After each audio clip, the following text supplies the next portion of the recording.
Hello दोस्तों, welcome to my YouTube channel knowledge gainers. आज हम सीखेंगे डेरिवेटिव के बारे में। डेरिवेटिव क्या होता है? Derivative is an financial instrument whose value is derive from underlying assets. मतलब डेरिवेटिव ऐसा फाइनेंशियल इंस्ट्रूमेंट है जिसकी वैल्यू अंडरलाइंग एसेट से डिराइव होती है। फिर अंडरलाइंग एसेट्स क्या होते हैं? स्टॉक्स हो गए, बॉन्ड्स हो गए, कमोडिटीज, करेंसी, ये सब अंडरलाइंग एसेट्स के टाइप्स है। उसके बाद डेरिवेटिव के कॉन्ट्रैक्ट टाइप्स, उसमें futures. A future contract is a standardized agreement to buy or sell an asset at a fixed price on a future date, traded on an exchange. तो future contract एक ऐसा instrument है जो stock exchange पे trade होता है, उसकी fix expiry date रहती है और हेजिंग और स्पेकुलेशन के लिए उसका यूज होता है। फॉरवर्ड कॉन्ट्रैक्ट्स, फॉरवर्ड कॉन्ट्रैक्ट्स और फ्यूचर कॉन्ट्रैक्ट्स सेम रहते हैं, सिर्फ इसमें फ़र्क क्या है कि ये स्टॉक एक्सचेंज पे ट्रेड नहीं होते, इसमें हायर काउंटर पार्टी रिस्क रहती है और mostly use by the companies. इसकी डेफिनेशन भी देख लेते हैं।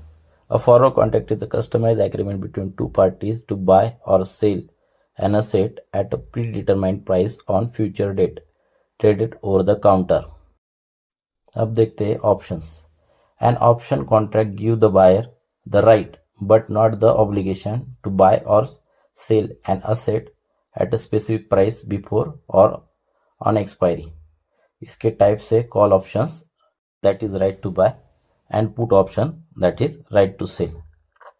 Buyer pays a premium for that. अभी देखते हैं last and fourth type of derivative which is swap. A swap is a contract in which two parties exchange cash flow or financial obligation over a period of time. और इसके two types है, एक interest rate swap और दूसरा currency swap. इसका example है fix interest swap with a floating interest rate. अब तक देखा कि डेरिवेटिव क्या है, उसके टाइप्स क्या है। अब हम देखेंगे उसके यूज क्या है। सबसे पहले यूज है रिस्क हेजिंग, दूसरा स्पेकुलेशन, तीसरा है आर्बिट्रेज और चौथा पोर्टफोलियो मैनेजमेंट। इन सारी चीजों के लिए हम डेरिवेटिव यूज करते हैं।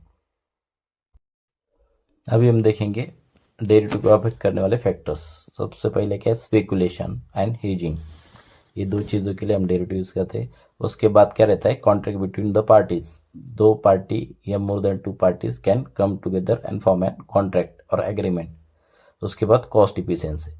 अभी कॉस्ट इफिशियंसी इससे हमें बचती है, मतलब हमें कोई कॉन्ट्रैक्ट शेयर्स बाय करना है, उसके बजाय हम